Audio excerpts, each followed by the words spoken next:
তো লোকজন লাইন ধরে চাঁদের মাটি স্পর্শ করছে, চাঁদের একটু টুকরা, ওখান থেকে মাটির টুকরা নিয়ে আসছে।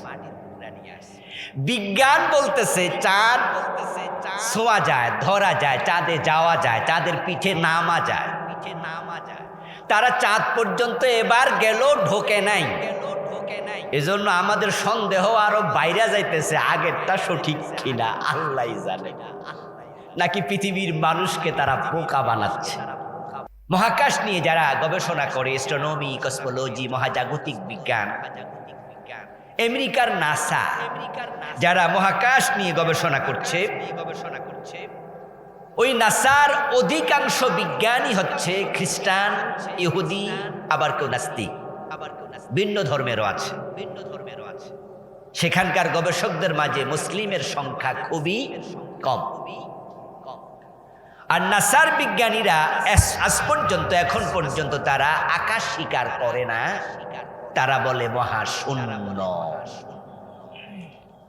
কারণ আকাশ তো এত দূর, যেখান পর্যন্ত এখনো তারা নবযান পাঠাতে পারে নাই।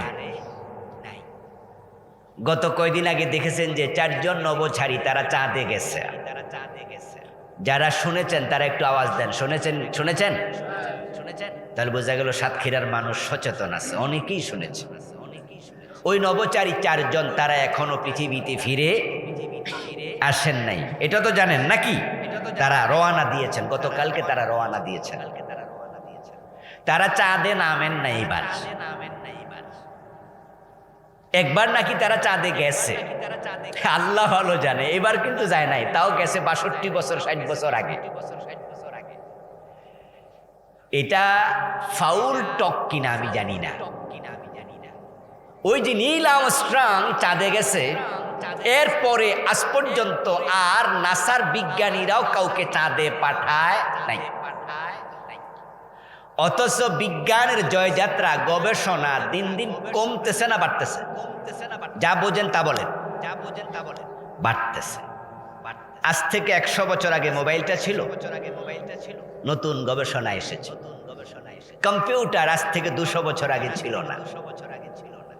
এখন নতুন নতুন করে বিজ্ঞানের জয়যাত্রা। তো এত জয়যাত্রা যদি হয়, তাহলে 60-62 বছর আগে যদি নীল আর্মস্ট্রং চাঁদে যাইতে পারে, এর ভিতরে কি আরো 2-4-10 বার যাওয়ার কথা না?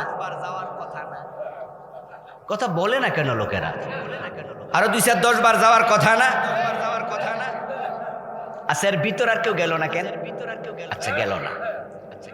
এবার যে 4 জন গেল, তারাও কিন্তু চাঁদে নামবে না, বলছে আমরা চাঁদের চারপাশে ঘুরে চলে আসবো।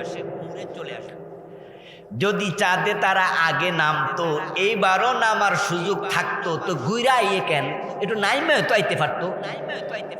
জানি না, কারণ মহাকাশ সম্পর্কে আমার কোনো এলেম কালাম নাই।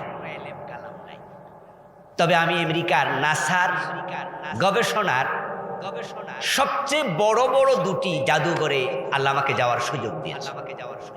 একটা হলো ওয়াশিংটন সিটিতে, আমেরিকার রাজধানী যেটা, ওখানে স্পেস মিউজিয়ামে গিয়েছি আমি সম্ভবত 2018 বা 19। আর গতবার গিয়েছি আমি আরেকটা স্পেস মিউজিয়াম, যেটা ফ্লোরিডা অঙ্গরাজ্যে। ফ্লোরিডায় যাওয়ার পর আমি সেখানে চাঁদের মাটি ছুঁয়েছি। ওটা স্পেস মিউজিয়াম হওয়ার কারণে তারা চাঁদের বিভিন্ন জিনিস, মহাকাশের বিভিন্ন নবযান যেগুলো পাঠায়, বিভিন্ন ইনস্ট্রুমেন্ট রেখে দিয়েছে। আর সেখানে এক জায়গায় দেখি মানুষ লাইন ধরে কিছু একটা দেখছে। তো আমিও লাইনে দাঁড়ালাম। লাইনে দাঁড়িয়ে পরে দেখি আস্তে আস্তে করে সামনে গিয়ে লেখা আছে টাচ দ্য মুন। কি লেখা? Touch the moon, MOON। Moon অর্থ কি? এই শিক্ষিত ভাইরা কথা বলতে হবে। মুন অর্থ কি? টাচ অর্থ কি? ধরো, ছো। আমরা বলি ডোন্ট টাচ মি। এই আপনি আমাকে টাচ করলেন কেন? টাচ মানে ছোঁয়া। তো সেখানে লেখা আছে টাচ দ্য মুন, এর মানে চাঁদ স্পর্শ করো। তারপরে দেখি একটা কাঁচের গ্লাসের ভিতরে এক টুকরো ছোট্ট পাথর, নিচ দিয়ে আঙ্গুল ঢুকানোর মতো জায়গা আছে। কিন্তু আঙ্গুল বাঁকা করার জায়গা নাই, শুধুমাত্র কাচের গ্লাসের নিচ দিয়ে আঙ্গুলটা ঢুকানো যাবে। এর মানে আপনি চাইলেও বাঁকা করে আনতে পারবেন না। তো লোকজন লাইন ধরে চাঁদের মাটি স্পর্শ করছে, চাঁদের একটু টুকরা, ওখান থেকে মাটির টুকরা নিয়ে আসছে। বিজ্ঞান বলতেছে চাঁদ ছোঁয়া যায়, ধরা যায়, চাঁদে যাওয়া যায়, চাঁদের পিঠে নামা যায়। তারা চাঁদ পর্যন্ত এবার গেল, ঢোকে নাই। এজন্য আমাদের সন্দেহ আরো বাইরে যাইতেছে, আগেরটা সঠিক কিনা আল্লাহ জানে, নাকি পৃথিবীর মানুষকে তারা বোকা বানাচ্ছে। ওরা চাঁদের পরে আরো উপর পর্যন্ত যায় নাই, মঙ্গল গ্রহে যাওয়ার চেষ্টা করছে, এখনো অবধি যায়নি। মঙ্গলের পরে বাকি আরো অনেক গ্রহ আছে আকাশে। আকাশে আছে cluster, star, binary star, event Horizon, black hole, comet.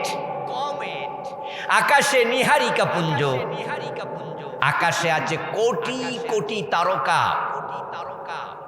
সূর্য তার মাঝে একটা ছোট্ট নক্ষত্র, এটা বড় নয়, কিন্তু পৃথিবীর তুলনায় 13 লক্ষ গুণ বড়।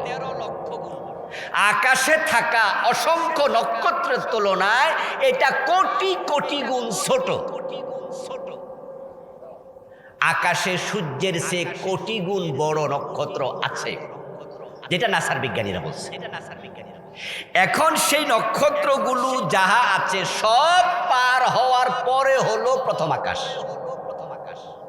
তো বিজ্ঞানীরা যেখানে চাঁদে গেছে কিনা এইটাই আমার সন্দেহ তৈরি হয়। তো চাঁদ সূর্য পার হইয়া আসমানে কেমনে যাবে?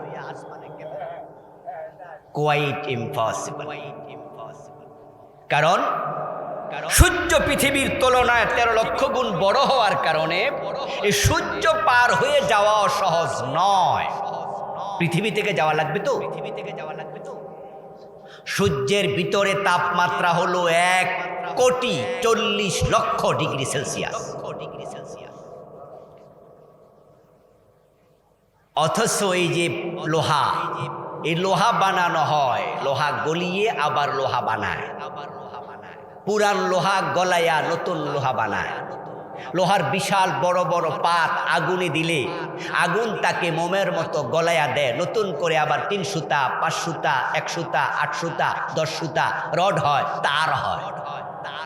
যেই আগুনে এই লোহাটাকে দিলে লোহাটা গলে যায়, ওই আগুনের তাপমাত্রা মাত্র 1500 ডিগ্রি সেলসিয়াস প্লাস। 1500 ডিগ্রি সামান্য বেশি। মাত্র 1500 ডিগ্রি তাপমাত্রা দিলে লোহা গলে যায়। আর সূর্যের ভিতরে তাপমাত্রা 1,40,00,000 ডিগ্রি সেলসিয়াস। তো ওখানে কেউ যাবে কেমনে? গলে তো পানি হয়ে যাবে। তো বিজ্ঞানীদের কোনো নবযানও সেখানে যেতে পারবে না। অথচ সূর্যের চেয়ে কোটি গুণ দূরে নক্ষত্র আছে, যেগুলো সূর্যের চেয়ে কোটি গুণ বড়, শুধু দূরত্বের কারণে ছোট দেখা যায়। আবার এমন তারকা আছে যেগুলো খালি চোখে দেখাও যায় না, টেলিস্কোপের প্রয়োজন হয়। আচ্ছা, এখন সব পার হইয়া তারপরে আকাশ। এখন আকাশ কত দূর আমরা জানি না, তবে সূর্য কত দূর এটা আমরা শুনেছি। এখান থেকে সূর্যের দূরত্ব 9,30,00,000 মাইল। কত মাইল? আপনারা মনে হয় আজকে শুনেছেন। এটা তো সহজ কথা। সূর্যের দূরত্ব পৃথিবী থেকে কত মাইল? 9,30,00,000 মাইল। তারপরে এবার আকাশ কোথায় আমরা জানি না। অথচ জান্নাতের ব্যাপারে আল্লাহ বলছে আরদুহাস সামাওয়াতু ওয়াল আরদ, ওই জান্নাতের দিকে দৌড়াও যে জান্নাতের প্রশস্ততা জমিন থেকে আকাশ পর্যন্ত। সুবহানাল্লাহ পড়ে। তাহলে জান্নাত কত বড়।